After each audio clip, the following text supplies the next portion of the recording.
o fato é que cada vez mais, por N razões diferentes, essa questão, esse assunto do envelhecer aparece na roda.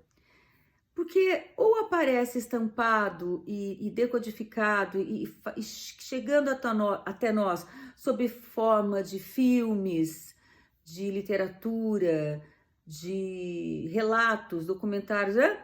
Ou simplesmente, e muito mais obviamente, porque apesar e além de estarmos isolados, estamos vivendo completamente outra configuração de estar no mundo, a gente está conectado nas pessoas, no mínimo ao nosso lado, né? A gente tem mãe, a gente tem pai, a gente tem tio e filho, todas as idades em volta da gente, ao nosso redor, né? Então, assim, não é só assim, nossa, como os velhos estão se dando na pandemia. Na verdade, me parece, pela minha experiência prática, porque aí eu tenho grupos de velhos que eu converso e a gente vai conversando todo dia. É um encontro, é um coletivo de velhas e a gente vai conversando e o assunto, o que vocês conversam? Conversamos assim, o que aparece, sabe, de assunto. E aí isso se conecta com a vida, com o filme, com o que eu ouvi dizer, né? E é interessante vendo isso assim de perto. E detalhe, claro que não tendo a conexão, né, e o vínculo do parentesco, né, assim, aquela coisa, resumindo, traduzindo, é assim, a convivência agora, nesse momento com as pessoas mais velhas, não tá fácil. Mas também não tá fácil com criança, tá difícil, com adolescente tá péssimo, assim, dá dó, assim, de ver. As pessoas estão realmente tentando entender como é que vai viver, as pessoas como vão viver. E a grande pergunta é assim: como nós vamos viver o nosso ser velho depois e durante já, né? Essa nova configuração de jeito de viver, porque é inevitável, né? Então, como pode ser? Então, a tecnologia tem sido um ponto bem de inflexão nessa reflexão, né? Porque o acesso à tecnologia, que já tem tantas barreiras e tantos recortes, porque se você mora na periferia, você pode ter 30 anos. Muito provavelmente você não vai ter acesso. Não vai ter acesso à internet, não vai ter acesso ao equipamento que permite, porque não existe a democratização disso. Então, tem velhos e velhas que não tem nem celular, né? Então, isso tudo para fazer só esse adendo, assim, para ficar bem claro que a gente sempre acaba falando de uma bolha, né? Então, mesmo, vamos ficar na bolha, então, só para, né, não ficar uma coisa assim muito chocante, assim. Na bolha que a gente conhece, a gente está entendendo. A gente está entendendo o que está acontecendo com os nossos velhos, até onde os nossos olhos e a nossa dificuldade de olhar o que acontece permite, né? Tá absolutamente difícil, né? Então, como é que a gente faz para acolher essa realidade, né? Ou para decifrar, ou para traduzir, ou para, enfim, até, e por que não? Eu acho que esse é o grande lance, a gente tomar posições que digam, olha, sobre ser velho e sobre o que fazer no envelhecer, é uma coisa que diz respeito a todo mundo, né? Então, essa conversa intergeracional no sentido de, gente, é uma questão, como a questão das trans é uma questão, como a questão da negritude é uma questão.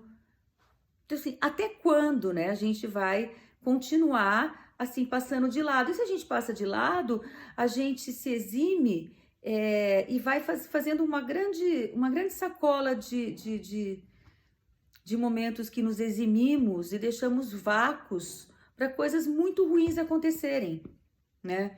Então, falar da velhice é uma coisa super importante, né? Porque a gente está falando de vida, na verdade, e vida é muito importante, né? Olhar e perceber e se permitir perceber que é possível, de alguma maneira, equacionar todas essas questões que envolvem o envelhecimento, não negar nenhuma. Aí você pode estar pensando, você, por exemplo, você pode estar pensando assim, putz, é fácil, só que assim, né? Você não tem uma mãe que é surda, que tem incontinência urinária e está começando a demenciar. Então, qual que é a beleza e qual que é a vantagem da velhice? Pois é, tem um autor chamado Nietzsche, que ele fala uma coisa muito bacana, que é na dor, é na doença, é na impossibilidade, é que a gente pode tentar encontrar uma potência dentro da gente, alguma coisa que faz a gente ter um encontro com a gente mesma. Um encontro com essa obviedade e esse dado de realidade, que assim, estamos velhos. Ou, nossa, minha mãe tá muito velha. Ou, nossa, eu não quero envelhecer. Ou, nossa, eu tenho medo de envelhecer. Ou, nossa, putz, sabe que eu tô vivendo uma velhice bem interessante? De que velhices estamos falando, né? Então, acho que o que eu quero, o que eu gostaria, é de deixar uma dica, assim, um convite. Vamos pensar sobre isso, vamos observar isso de um outro lugar, senão o do medo, ou da crítica, ou do isso não é comigo, ou tô ferrado, ou imagina, eu tenho 70 anos, mas eu tenho, assim, cabeça de jovem, de 20. Gente, se tem cabeça de 20, você tem 70, você tem algum problema, né? Porque com 70, se a gente for tolinho igual quando a gente tinha 20 anos, desculpem todos e todas que têm 20 anos, mas vocês estão entendendo o que eu tô falando, né? Poxa. Então, fica o convite. Vamos pensar, vamos olhar, vamos encarar essa coisa da velhice. É primeiro passo mesmo, assim, sabe? Como tantas coisas a gente está tendo que mudar o jeito que entendíamos, vivíamos. A minha proposta é que a gente vá mudando coisa por coisa.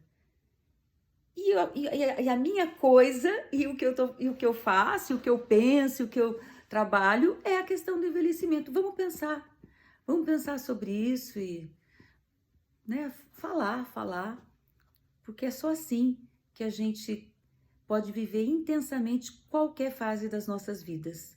Se a gente disser da gente, se a gente, e por consequência também, quiser ouvir o outro. E a vida, não só a velhice, está aí para ser vista e ouvida. Então, é isso. Muito obrigada e muito bom estar aqui com vocês. Até!